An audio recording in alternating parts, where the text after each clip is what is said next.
صاحبة السمو الملكي الأميرة ليلى مليكة رئيسة منظمة الهلال الأحمر المغربي كانت قد ترأست حفلا مخلدا للذكرى الخمسينية لزلزال أكادير، كما أشرفت سموها على حفل افتتاح معرض للصور يؤرخ لمراحل إعادة بناء وإعمار مدينة أكادير. عودة إلى محمد رضا العبيدي وعبد الرحيم فيلول.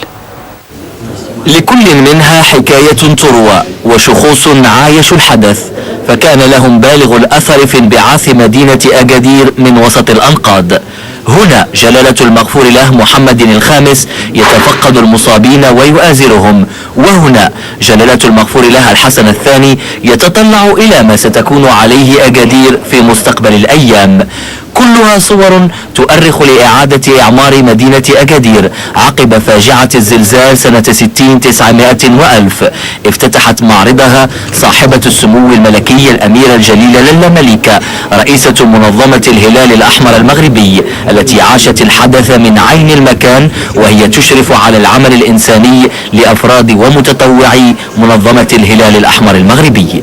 هي كذلك بالنسبة للهلال الأحمر المغربي مناسبة، لأن صاحبة السمو الملكي الأميرة الجليلة هي التي كلفها المغفور له محمد الخامس بالإشراف على كل التدخلات الإغاثية والإسعافية لمنكوبي فاجعة أكادير في 1960. إذن هي مناسبة كذلك للوقوف على كل التطورات التي عرفتها منظمة الهلال الأحمر المغربي، ليس فقط في مدينة أكادير ولكن على المستوى الوطني فيما يتعلق بالتأهب والاستعداد للتدخل في الكوارث.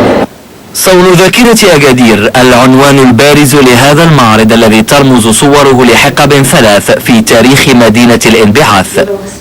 هناك 3 فترات في هذا المعرض. الفترة الأولى من البدايات يعني قبيل القرن السادس عشر إلى حدود يوم 29 فبراير 1960، ثم زلزال أكادير في 29 فبراير 1960، ثم إعادة الإعمار بطبيعة الحال بمرحلتيه، المرحلة الأولى والمرحلة الثانية إلى اليوم. كثيرون ممن عاشوا هذا الحدث عادت بهم هذه الصور إلى سنوات خلت طمس خلالها الزلزال معالم المدينة. كان الظلام والغبار يعمان المكان، وحسبت نفسي لمدة ساعة أنني الوحيد على قيد الحياة.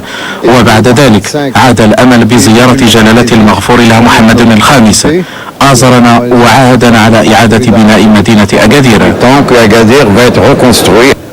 وهكذا كان مسيرة التحدي والبناء انطلقت لتتلاشى معها صورة الماضي الأليم وتحل محلها صورة جديدة لمدينة ما زال مستقبلها يعد بالكثير من العطاء.